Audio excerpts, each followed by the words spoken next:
What's up guys, this is Mike, the Detroit Borg, with the new 27-inch Apple Thunderbolt display. This is essentially an update to the last generation cinema display, which is to say it looks the same but features a few worthwhile upgrades. While the design is unchanged, the new display brings Thunderbolt connectivity along with a new HD FaceTime camera and additional connectivity options, which we'll take a look at once we get it out of its box. Around the box we'll see its primary function highlighted, which is to act as an external display for a MacBook, although it can connect to any Mac equipped with a Thunderbolt port. So for right now, that includes the MacBook Pros, MacBook Airs, the Mac Mini, and the iMac. We're still waiting on the Mac Pro to get its update. Cracking into the box, the first thing we'll find is the packet containing the manual and some other paperwork. Unfortunately, we get no Apple stickers this time. With the styrofoam out of the way, we can look down into the box and see the display cozy in its wrapper with two cables tucked away on either side. On the left is the detached power cable, and on the right is the fixed connectivity cables, which includes a Thunderbolt connector and a MagSafe power adapter to charge your attached MacBook. Pulling the display out of the box reveals its size and heft. This is a relatively heavy display, thanks to an internal power supply and an all aluminum and glass construction. If you've seen any of my iMac unboxing videos, this will look very familiar. The display is covered in a giant white envelope with the flaps tucked away in the back. Just peel these back and pull up to remove the wrapper.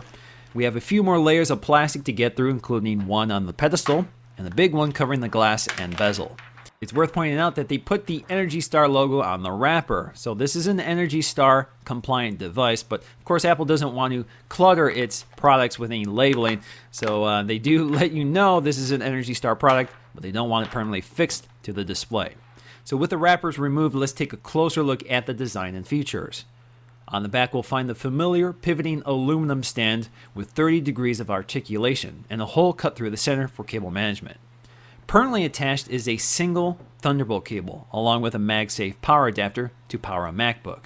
On the left, we'll find the I/O ports, including 3 USB ports carried over from the last generation cinema display, but the new display adds FireWire 800, an Ethernet port, and another Thunderbolt port for daisy chaining or attaching a longer cable. Connecting any of the Thunderbolt cables to a Mac will give you access to all of these ports. This is particularly useful for MacBook Pros and MacBook Airs. Attaching this display adds 3 more USB ports, as well as access to FireWire and an Ethernet connection, which are ports not available on any of the MacBook Airs. Essentially, the display acts as a hub for all of these connectors, routing everything through a single Thunderbolt cable. Noticeably absent at the other corner is a power button, which is what you would expect on an iMac. In the display's case, power is managed by the attached Mac, so it powers on only when the Mac requests it. On the top we have a built-in microphone etched into the metal, and below that we'll find the new HD FaceTime camera, capable of recording in 720p. Also beside the camera is an LED indicator and an ambient light sensor, which will adjust the display's optimal brightness based on the lighting conditions of the room. Now next up we're going to take a look at the performance of the HD FaceTime camera built into the Thunderbolt display, as well as the built-in microphone. So this entire test is recorded with both of those built-in elements. This is recording in 720p, and the performance is very similar to the MacBook Pro and the iMac. This is better than the MacBook Air, which has a VGA FaceTime camera. So if you attach this to a MacBook Air, you can select the display's camera if you would like to use that instead. Now this camera doesn't have autofocusing, so if I grab this water bottle and approach the camera, you can see it falls out of focus maybe within 6 inches of the camera. It's very close, unnaturally close. I don't think it's going to be a big issue. It does have auto exposure, which you just saw there, so adjust the brightness of the scene. So if I put my hand in front, remove it, well, it didn't work too well. Try again. Move it away, and you can see the darks of the scene brighten up. The display also has a built-in 49-watt 2.1 speaker system with a 1-inch subwoofer, which fires down onto the desktop and reflects back to the user. The speaker system is surprisingly clear and dynamic, sounding noticeably better than the system in my 27-inch iMac. Now the front of the display is dominated by an edge-to-edge glass panel. There is no matte option, so glare is definitely an issue, but the pivoting stand will help manage this problem. The panel itself is a 16:9 LED backlit IPS LCD display from LG with a resolution of 2560 by 1440. This is the same panel that was used in the previous cinema display and in the current 27-inch iMac. The IPS technology means that the panel can be viewed from all angles while maintaining color consistency and brightness. Now, when you connect the display to a Mac, the display automatically powers on. If you're attaching a MacBook or iMac, the Thunderbolt display will automatically be treated as a second desktop to which you can drag items, or you can mirror the displays to show the same desktop on both monitors.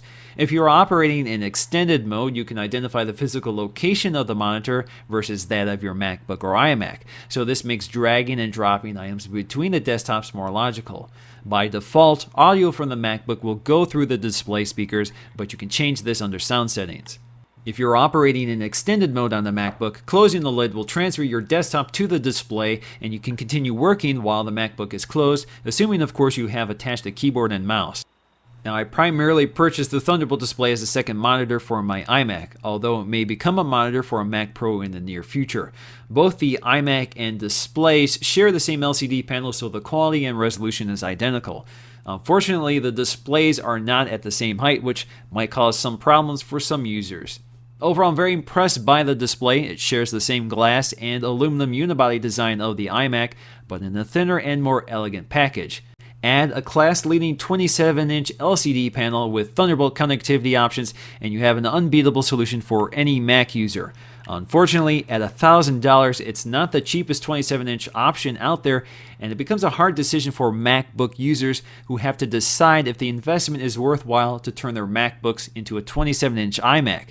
I also wish this display contained an SD card slot, especially for 11-inch MacBook Air users which don't have this option. But in the end, I think this provides the perfect answer for those who want both a desktop and a laptop, but don't want to buy two different computers. So once again, guys, this is Mike, the Detroit Borg. Thanks for watching, and I'll see you again in the next video.